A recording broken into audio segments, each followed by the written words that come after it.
안녕하세요. 새벽이에요. 오늘도 참 고생 많으셨지요? 이 밤 따뜻한 옛 이야기 들으며 편안히 쉬어가세요. 자, 이제 책을 펴고 동화 속으로 떠나볼까요? 구독과 좋아요로 응원해주세요. 모두 좋은 꿈 꾸시길 바랍니다. 그럼 이제 이야기를 시작합니다. 고려의 해송마을은 해가 서쪽으로 기울며 어둑해질 무렵 갑작스레 소란이 휩싸였습니다. 도둑이야! 도둑 잡아라! 라는 외침이 좁은 골목길을 울리며 조용했던 마을을 뒤흔들었지요. 마을 사람들의 고함 소리가 항구 너머 언덕까지 퍼져나갔습니다. 앞장선 이는 잉크로 얼룩진 손을 가진 호리호리한 선비 태식이었어요. 그는 두 개의 자루를 가득 메고 헉헉대며 언덕을 넘는 도둑을 쫓으며 마을 사람들과 떠돌이 장사꾼들을 이끌었습니다. 도둑은 무거운 짐 때문에 발걸음이 느려졌고 추격자들의 목소리는 점점 더 가까워졌지요. 한편 태식의 초라한 집 마당에는 그의 아내 혜진 낭자가 앉아 있었습니다. 그녀의 모습은 기묘하기 그지없었어요. 비단 한복은 구겨지고 머리카락은 은비녀가 빠져 흐트러진 채 엉망이었지요. 무엇보다 놀라운 건 그녀의 온몸에 약초 패치가 고슴도치처럼 빼곡히 붙어있는 모습이었답니다. 팔, 목, 심지어 뺨에까지 패치가 붙어있어 마치 괴이한 존재처럼 보였어요. 그런데 더 놀라운 건 혜진 낭자가 환한 미소를 지으며 방금 떠난 도둑을 떠올리고 있었다는 사실입니다. 잘한다. 잘해. 그녀는 손뼉을 치며 도둑이 금반지와 비단옷을 자루에 쑤셔 넣는 모습을 보며 좋아했답니다. 도둑이 그럼 이만 가보겠소 라며 인사하자 그녀는 손을 흔들며 배웅까지 했어요. 마치 귀한 손님을 보내는 것처럼 말이에요. 마을 사람들은 이 기막힌 광경을 보고 수군거렸습니다. 혜진 낭자가 왜 저러는 거지? 부유한 상인 집안의 딸이 어찌 도둑을 웃으며 보네? 어떤 이는 그녀가 정신이 나간 게 아닌가 했고 또 다른 이는 귀신이라도 씌었나 의심했지요. 혜진의 모습은 정말이지 사람을 놀라게 했습니다. 약초 패치가 얼굴과 머리에까지 삐죽삐죽 붙어있고 옷은 여기저기 흙으로 얼룩져 있었어요. 그녀는 그런 자신의 꼴을 전혀 모른 채 마당에 앉아 조용히 웃고 있었답니다. 태식이의 계략이 또 실패했구나. 그녀는 속으로 생각하며 스스로 대견했지요. 대체 무슨 일이 있었던 걸까요? 해송에서 손꼽히는 상인 집안의 딸, 똑똑하고 아름다운 혜진 낭자가 비단옷을 훔쳐가는 동안 그녀는 왜 가만히 앉아서 손뼉까지 치며 배웅했을까요? 태식과 마을 사람들이 도둑을 쫓아 언덕을 넘어가는 동안 이 모든 소동의 시작은 혜진 낭자의 어처구니 없는 오해였다는 사실이 아직은 아무도 모르는 비밀이었답니다. 도둑은 무거운 자루를 메고 헉헉대며 산길을 오르고 있었어요. 저기 있다! 한 젊은이가 소리치자 마을 사람들의 발걸음이 빨라졌습니다. 태식은 가슴이 두근거리며 달렸어요. 그의 집에 무슨 일이 일어난 걸까? 혜진 낭자는 왜 그런 기묘한 모습으로 마당에 앉아 있었던 걸까? 해가 완전히 지기 전에 이 모든 의문이 풀릴 순간이 다가오고 있었답니다. 회상. 침묵의 싸움 시작되다. 며칠 전 해송마을의 초라한 집에서 태식과 혜진 낭자는 조용한 나날을 보내고 있었습니다. 태식은 한때 이름난 선비 집안의 후손이었지만 이제는 이름만 남은 몰락한 가문의 자손이었지요. 그는 잉크로 얼룩진 손으로 책을 읽으며 생계를 꾸렸지만 집안은 넉넉하지 않았습니다. 반면 혜진 낭자는 달랐어요. 그녀의 친정은 해송 항구에서 손꼽히는 상인 집안이었지요. 그녀의 아버지는 무역선을 여러 척 거느리고 옥으로 장식된 대저택에서 하인들을 부리며 살았답니다. 혜진은 그런 집안에서 곱게 자라 그 아름다움이 해송의 달빛에 비견들 정도였어요. 태식은 혜진을 하늘에서 내려온 선녀처럼 아꼈습니다. 내 사랑 혜진이 어찌 거친 일을 할 수 있겠어? 그는 매일 새벽 아궁이에 불을 지피고 밥을 짓고 빨래를 하며 외양간의 소에게 여물을 주는 일을 혼자 도맡았지요. 그 당시 남자가 이런 일을 하는 건 드문 일이었지만 태식은 사랑하는 아내를 위해 기꺼이 손을 더럽혔습니다. 혜진은 그런 태식의 헌신을 당연하게 여겼어요. 그녀는 방 안에서 부채를 흔들며 친정 이야기를 꺼내곤 했습니다. 아버지께서 이번에 또 큰 배를 사셨다네요. 아이고, 그런 집안의 딸이 이런 초라한 집에서 살다니. 그녀는 한숨을 내쉬며 불평했지요. 태식은 새벽부터 밤까지 쉴 틈 없이 일했지만 혜진은 도와주기는커녕 비아냥거리기 일쑤였습니다. 우리 친정 하인들도 당신보다 일을 깔끔하게 했는데? 그녀는 태식이 빨래를 널며 땀 흘려 집안의 딸이 그런 천한 일을 하라고요? 이 집에 사는 것만 해도 창피한데. 태식은 다시 부탁했어요. 그래도 우리 집 일인데 청소라도 도와주시오. 혼자 하려니 너무 힘들지 않소? 하지만 혜진은 코웃음을 쳤습니다. 청소요?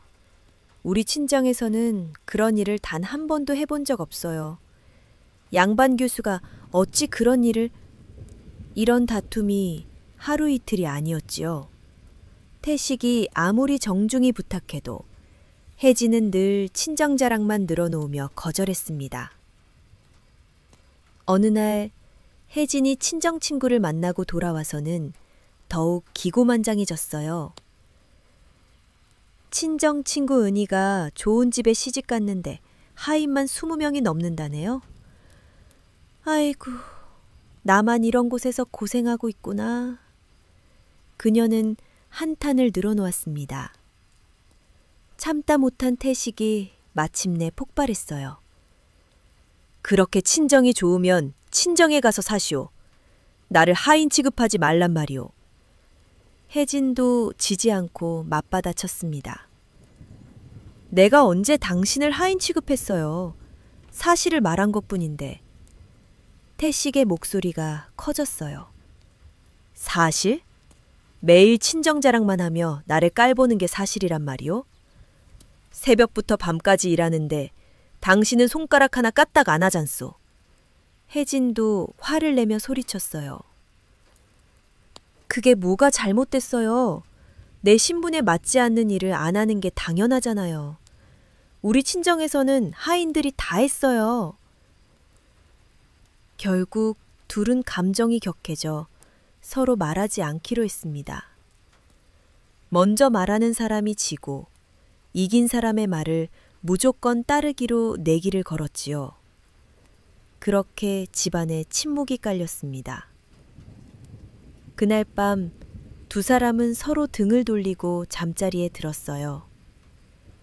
평소라면 태식이 먼저 사과했지만 이번엔 달랐습니다. 화가 난 그는 코를 골며 잠들었고 혜진도 자존심이 상해 뒤척이며 한숨만 쉬었답니다.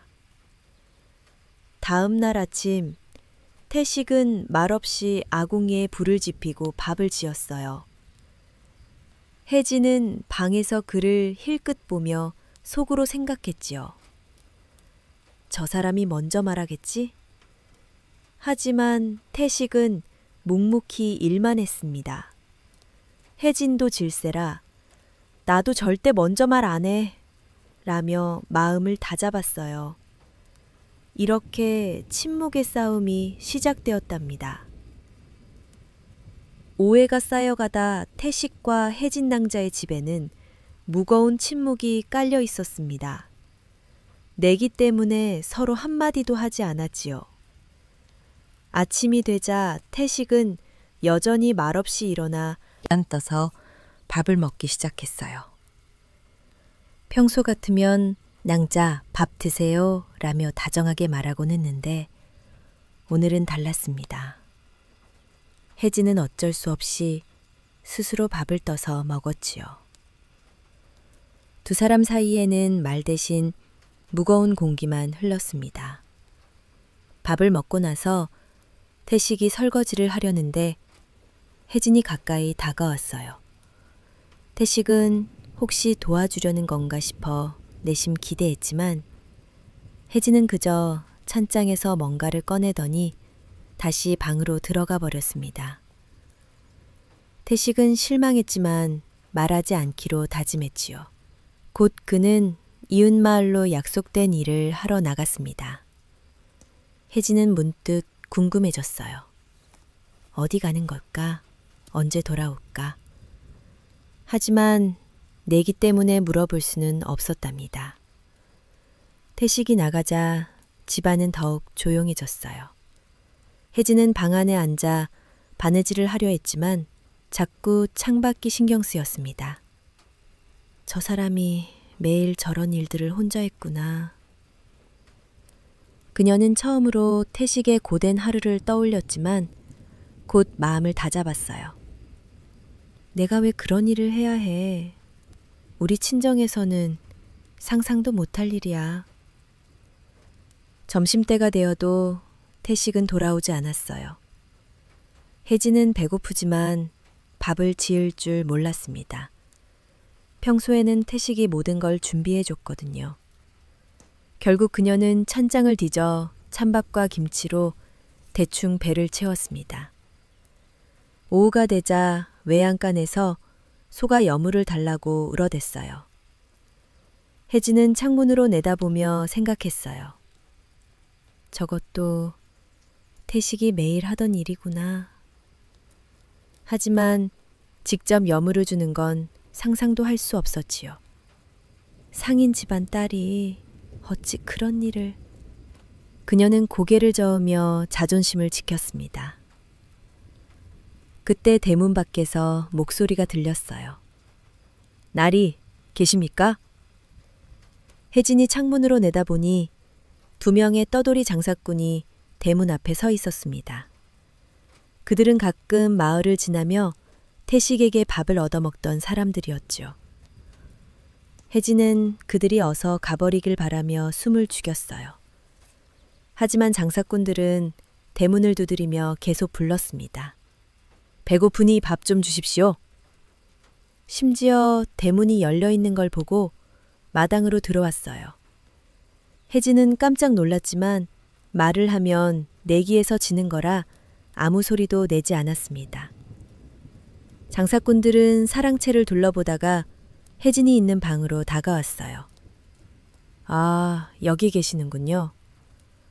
그들은 방문에 비친 혜진의 그림자를 보고 반갑게 인사했지요. 배고프니 밥 좀 주십시오. 혜진은 뻑했어요. 장사꾼들은 주인이 허락한 줄 알고 기뻐했지요. 감사합니다. 부엌에서 밥 좀 얻겠습니다.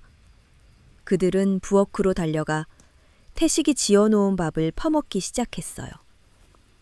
혜진은 속으로 화가 났지만 꾹 참았습니다. 정말 지독한 남편이야. 내 밥까지 먹게 하다니. 하지만 태식의 속임수라고 믿었기에 절대 말하지 않겠다고 다짐했어요. 장사꾼들은 배불리 먹고 나서 인사했어요. 잘 먹었습니다. 나리 덕에 살았어요. 혜진은 그들이 떠나는 모습을 보며 생각했어요. 첫 번째 공격은 실패했구나. 다음엔 뭘 보낼까? 장사꾼들이 떠난 지 얼마 안 되어 이번엔 약초를 파는 할아버지가 찾아왔어요. 눈이 침침한 할아버지는 약초 바구니를 옆구리에 끼고 마당에서 혜진을 흐릿하게 보았어요. 아이고, 태식날이 미리 나와 있었구먼. 할아버지는 혜진을 태식으로 착각했답니다. 혜진은 이것도 태식이 시킨 일이라고 확신했어요. 할아버지가 다가오며 말했어요. 자네 기운이 왜 이리 탁해 보이나? 마누라가 속썩이나? 혜진은 기가 막혔지만 여전히 태식의 계략이라 믿었지요. 할아버지는 중얼거리며 약초 패치를 꺼냈어요. 기혈이 막힌 것 같군. 내가 좀 풀어줘야겠어. 혜진은 말하면 지는 거라 꼭 참았어요. 할아버지는 혜진의 팔과 목, 심지어 뺨에까지 약초 패치를 붙이기 시작했어요.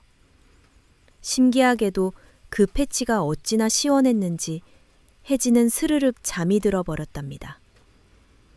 평소 걱정과 피로가 쌓여 있던 터라 약초의 효능에 꿈나라로 빠져든 것이었어요.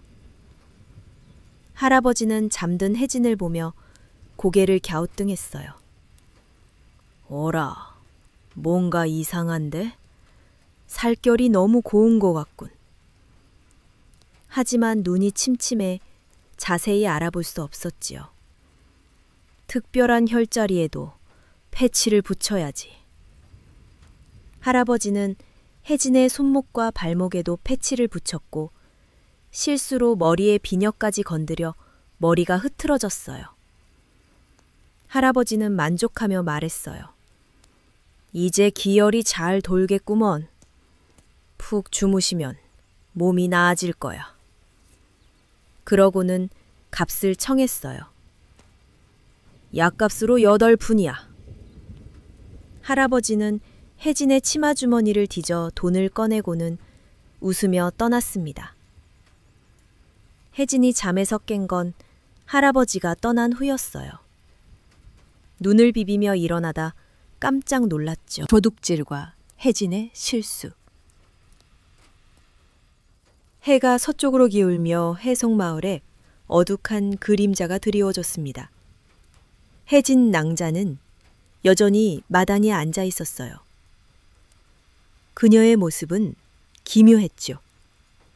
온몸에 약초 패치가 고슴도치처럼 빼곡히 붙어 있고 머리는 비녀가 빠져 흐트러졌으며 비단 한복은 여기저기 구겨져 흙으로 얼룩져 있었답니다. 혜진은 이런 자신의 꼴을 전혀 모른 채 태식이 보낸 다음 계략이 뭘까 생각하며 미소 짓고 있었어요. 바로 그때 담을 넘어 낯선 남자가 마당으로 들어왔습니다. 그는 마을을 기웃거리며 빈집을 노리던 도둑이었죠. 도둑은 집이 조용한 걸 보고 주인이 없는 줄 알았어요. 그런데 마당에 혜진이 앉아 있는 걸 보고 깜짝 놀랐습니다. 사람 있네? 그는 중얼거리며 혜진을 자세히 보았어요. 그 모습에 더욱 놀랐죠. 이게 뭐야? 저 여인은 대체 무슨 꼴이지?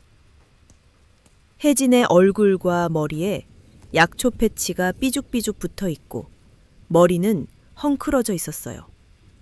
옷까지 흐트러진 모습은 도둑의 눈에 완전히 정신 나간 사람처럼 보였습니다.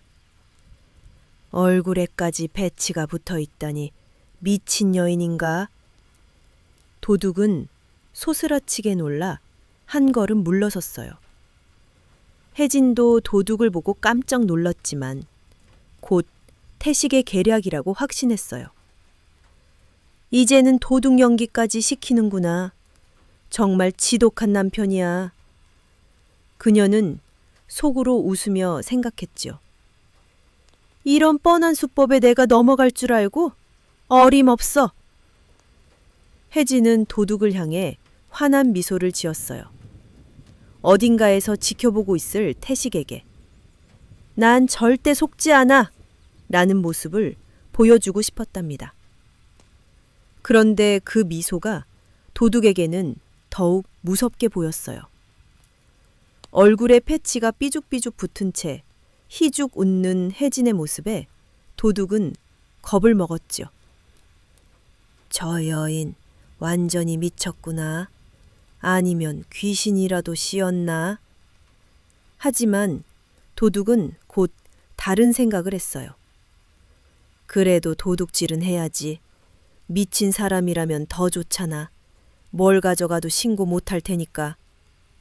그는 용기를 내어 혜진에게 다가가 물었어요. 여보시오, 이 집 주인이요? 혜진은 여전히 말하지 않고 웃기만 했습니다.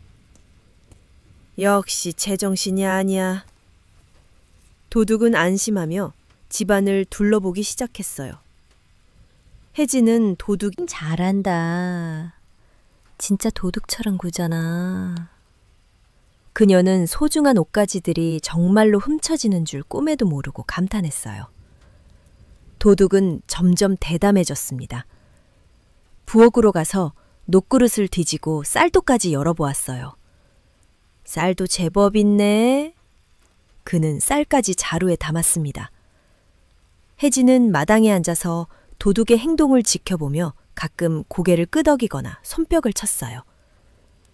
도둑은 혜진을 보며 더욱 확신했어요. 정말 미쳤어. 자기 집이 털리는데 손뼉까지 치잖아.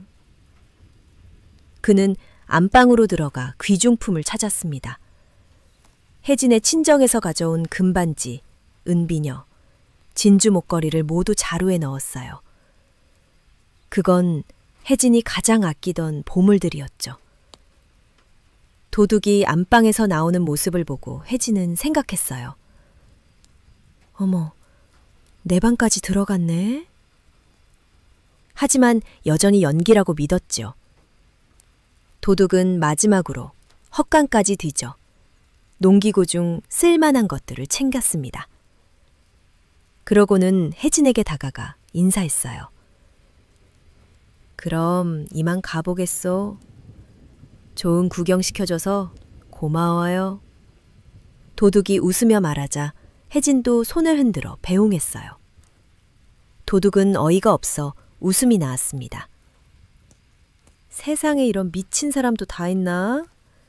집이 털리는데 배웅까지 하다니. 그는 가득 찬 자루 2개를 메고 유유히 사라졌어요. 혜진은 도둑이 떠나는 모습을 보며 만족스러워했답니다. 3번째 공격도 실패야. 태식, 이제 포기하겠지? 그녀는 자신이 얼마나 똑똑한지 스스로 대견해했어요. 해가 완전히 지고 나서야 태식이 돌아왔습니다. 대문이 활짝 열려있는 걸 보고 이상했어요. 마당으로 들어서자 혜진의 모습이 보였는데 그 순간 태식은 기절할 뻔했어요. 이게 무슨 꼴이오? 혜진은 괴이했죠. 얼굴과 몸에 약초 패치가 삐죽삐죽 붙어있고 머리는 헝클어져 있었어요. 집안은 또 왜 이래? 태식이 집안을 들여다보니 더욱 놀랐습니다. 장롱은 열려있고 물건들이 어지럽게 흩어져 있었어요. 설마 도둑이 든 거요?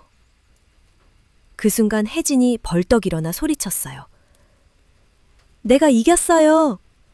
당신이 졌으니 앞으로 내 말이라면 무조건 들어야 해요. 혜진은 신나서 손뼉을 치며 말했어요. 당신이 장사꾼이랑 약초 할아버지, 심지어 도둑까지 보냈지만 난 다 참았어요. 태식은 그녀의 말을 듣고 얼굴이 하얗게 질렸습니다. 뭐라고요?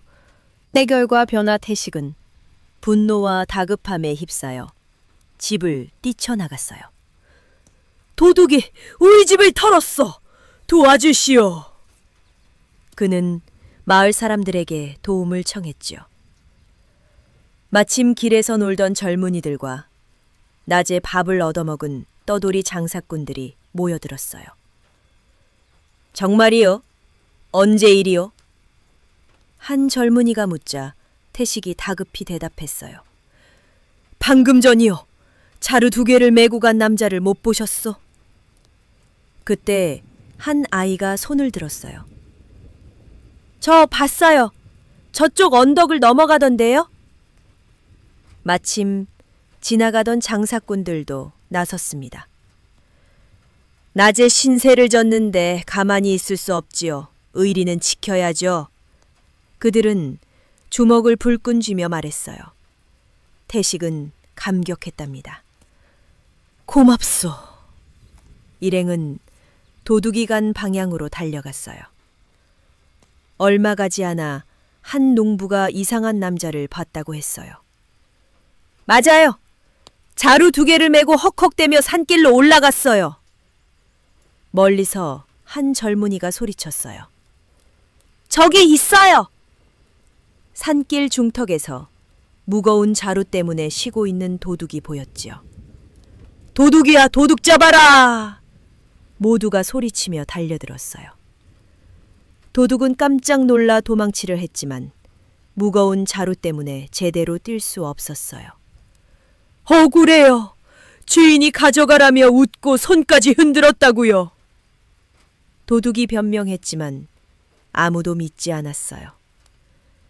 시끄럽다, 이 도둑놈아! 남의 물건을 훔치고 무슨 소리야!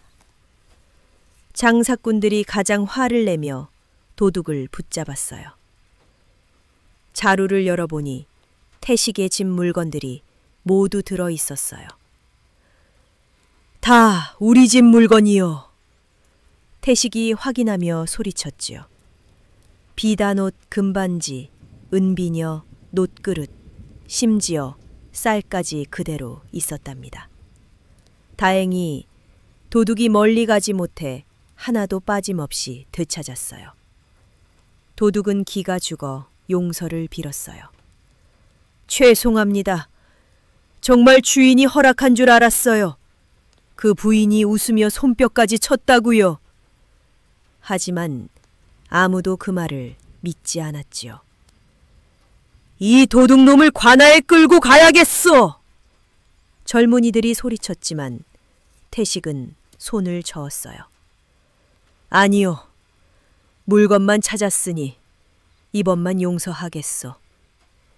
도둑은 고개를 푹 숙이고 사라졌고 사람들은 태식과 함께 집으로 돌아왔어요.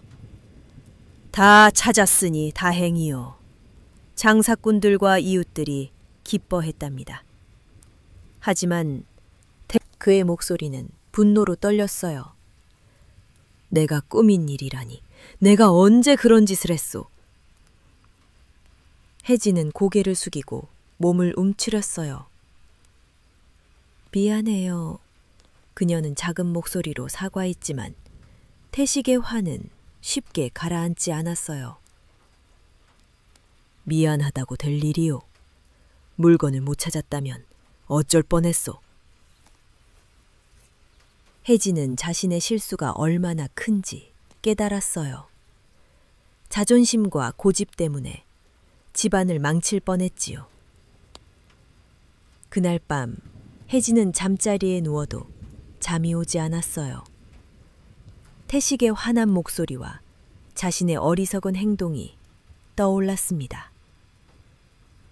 내가 정말 바보였구나. 다음 날 새벽, 혜진은 태식보다 먼저 일어났어요. 평생 처음으로 아궁이 앞에 앉아 불을 지피려 했지만 연기만 자욱할 뿐 불이 붙지 않았어요. 눈물이 글썽이며 계속 시도했지요. 태식이 부엌으로 나와 보니 혜진이 연기투성이 얼굴로 앉아 있었어요. 낭자, 지금 뭐 하시오? 태식이 놀라 묻자 혜진은 고개를 숙였어요.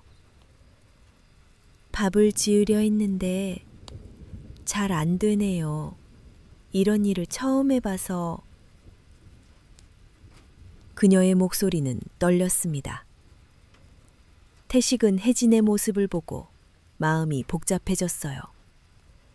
그는 다가가 불을 피워주었고 혜진은 더욱 부끄러워했어요. 미안해요. 정말 미안해요. 그녀는 진심으로 사과했어요. 친정 자랑만 하며 당신이 얼마나 힘들었는지 몰랐어요. 혜진은 무릎을 꿇고 고개를 숙였어요. 제발 용서해 주세요. 앞으로 달라지겠어요. 태식은 그녀의 진심에 마음이 흔들렸어요. 화가 나긴 했지만 이렇게 뉘우치는 모습을 보니 더 화낼 수 없었지요. 일어나시오. 혜진을 일으키며 말했어요. 이제 어떻게 하는지 보겠소. 그날부터 혜진의 생활이 바뀌었어요. 아침 일찍 일어나 밥을 지으려 노력하고 청소와 빨래도 배웠습니다. 처음엔 서툴러 실수투성이었지만 포기하지 않았어요. 손에 물집이 생겨도 빨래를 했고 연기에 눈물이 나도 아궁이 불을 피웠어요. 일주일이 지나자 태식도 그녀의 진심을 알았어요. 너무 무리하지 마시오. 천천히 배우면 돼요. 그가 다정히 말하자 혜진은 고개를 저었어요. 아니에요. 제가 해야 할 일이에요. 어느 날 저녁 혜진이 처음으로 혜진이 벌떡 일어났어요. 제가 줄게요. 그녀가 호둥지둥 여물을 주는 모습을 보며 태식은 감격했어요. 해가 서쪽에서 뜨겠구먼. 그가 농담하자 혜진이 웃으며 답했어요. 앞으로도 열심히 하겠어요. 그렇게 두 사람은 완전히 화해했어요. 혜진은 더 이상 친정 자랑을 하지 않았고 태식은 그녀를 존중해 주었어요. 집안일을 나누어 하니 훨씬 수월해졌지요. 그들의 집에는 다시 웃음꽃이 피어났답니다.